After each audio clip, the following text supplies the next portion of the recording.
Right, so now we're talking about the second part of my video, which concerns Japan. So I lived in Japan. I live in Osaka, and to be honest, I preferred Korea a lot, but for personal reasons. But don't take it bad. Just so I'm gonna do like in the Chinese part. I'm gonna look at the history and some other factors. So let's start by the history. So in terms of history, the Japanese basically rised during the 19th century when China declined, and then they lost during World War II, as you all know. And for them it's been a terrible shock. It's like a taboo. When I was in Japan, you were not able to talk about this very freely. Even with your friends, it's difficult for them to talk about that. And so the Japanese used to be a big power, and now if you compare with before, they're declining. Let's be honest, they're declining.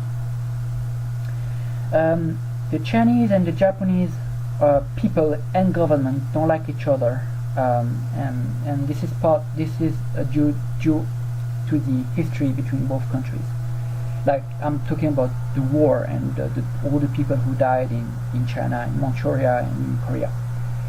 Like, my experience in Japan tells me that the Japanese are not contesting the fact that some people killed Chinese, and I want to say I'm totally neutral about this matter. It's not my point. I won't judge anyone, but basically what I know about this matter, about the past and the war, is that Japan basically agrees that it did some very bad deeds in Manchuria, but Japan does not agree with the number of people who died. So basically, I think the Japanese, I think in Korea, for example, the Japanese claims to have killed or abused 50,000 people. They say, okay, we can say we abused that much people, but the Korean government claims 20,000 people. So the Japanese don't agree on that figure and say, we won't agree on your figure. We only agree, if we agree on our base. So that's a big problem. So the Japanese, they feel frustrated in the way that they feel that China is using the past to claim, to annoy Japan, to claim some territories from Japan. Okay, and the Japanese claim this island's been them, and the Chinese claim this island's is there.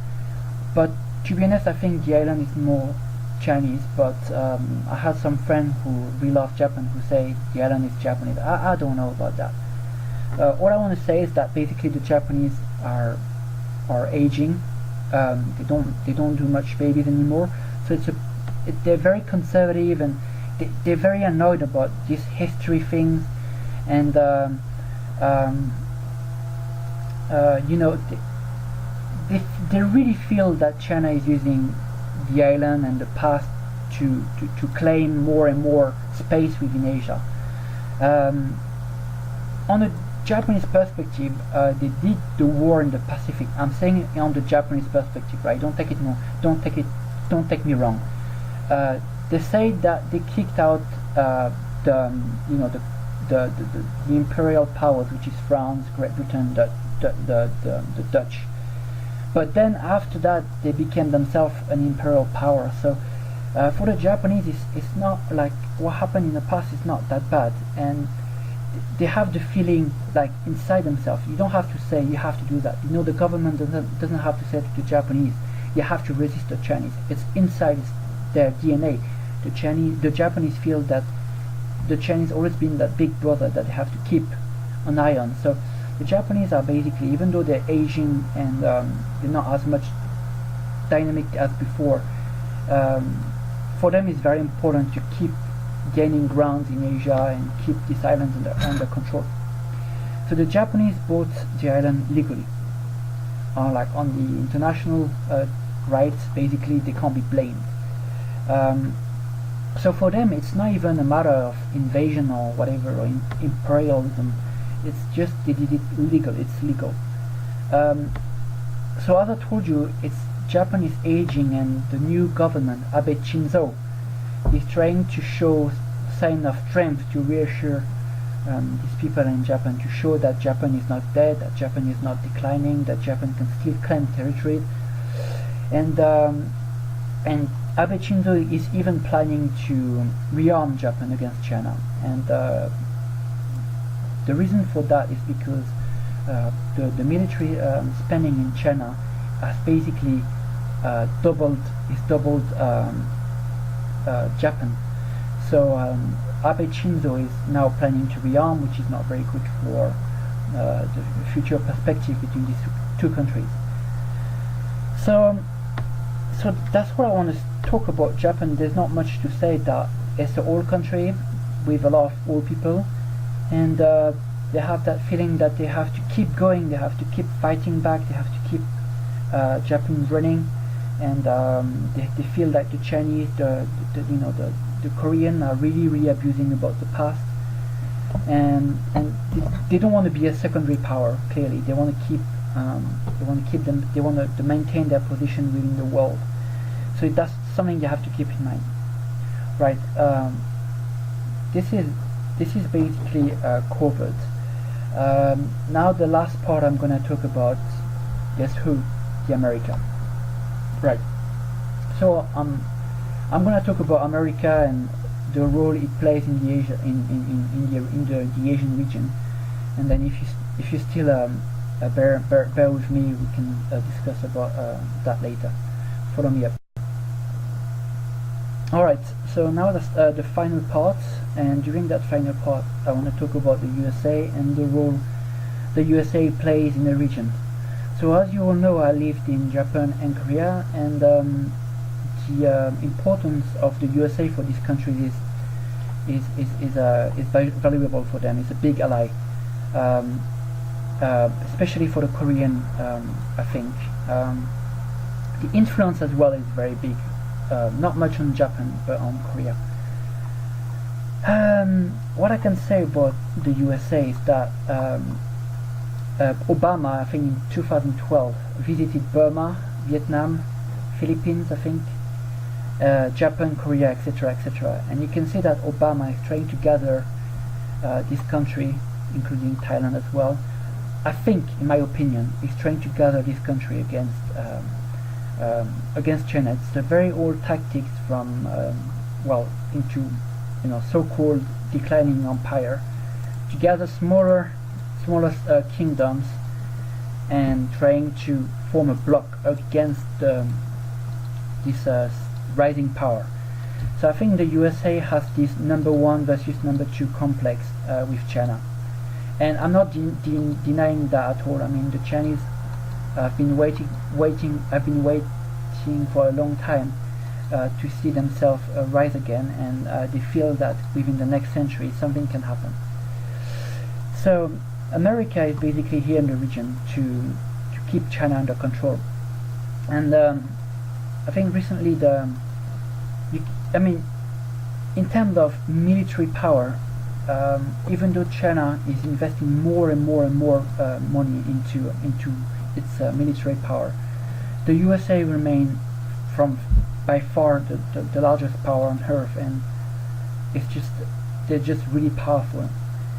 So so you have kind of a competition between China and Japan in terms of weaponry and investment into weapon industries and stuff. So I think the Chinese ordered 5 aircraft carriers. So I don't know if you know that aircraft carriers indicates how powerful you are, because with aircraft carrier you can carry operations far away from your homeland, which means you already have secured your homeland and you can send troops away. It won't affect your homeland much. So the Chinese are ordering 5 aircraft carrier, which cost millions. I think they ordered one already. They already have one, which is an old Soviet aircraft carrier that they repaired, and it cost them maybe 20-30 millions, and they have 4 more. And to give you a comparison between Europe and China, Europe as a whole has maybe 2 aircraft carriers. I think France has 1 and Great Britain has 1 or 2. So you can see that China is not as powerful as the USA, but will be more powerful than Europe for sure in the short term. I'm not gonna expand on this topic too much because I want to do another video about that. But basically, keep in mind that there's that number one against number two conflict, and this is the equivalent of basically Rome versus Carthage, Great Britain versus Kingdom of France or Napoleon, Germany versus Russia. You know, like number one, number two, right? So as a conclusion, as many people who might wonder who's right to claim the island, who's right to say China is wrong, or who's right to say Japan is wrong. My analysis is that there's no right, there's no wrong. I mean, for me, the explanation, the truth is that basically, I'm gonna be quick. If you're a Chinese citizen, then you better support your government, because your government is helping China to develop, and in some way that indirectly that makes you develop yourself. If you're a Japanese citizen, then you better agree with your government, because your government helps you to develop as well. If you're a European citizen, indirectly you better side with America, because China. I'm not a pro-American or anything, but I'm just trying to think. There's no interest for a European to support China. Even though there's little to gain from America, it's better little than nothing. I'm not pro-American, I'm not pro-Chinese, I'm not pro-anything. I'm just trying to reflect. So if you're born in Europe, you better support the Japanese side. If you're born in America, of course you better support the Japanese side. If you're born in the rest of the world, then it depends on your government. If you're born in Thailand, which is I think a friend of America, in my opinion, you better be for America. If you're North Korean, well, you probably won't be here to listen to me. You better follow China. So there's no right and there's no wrong. It's just about where you're born and which government do you follow. I mean, in which country do you live in. Right, that's all I want to say. If you have anything you want to say, anything you want to add, just let me know, and I'll try to reply, even though I'm very busy. Thank you very much. I hope you liked it, and stay tuned. Bye now.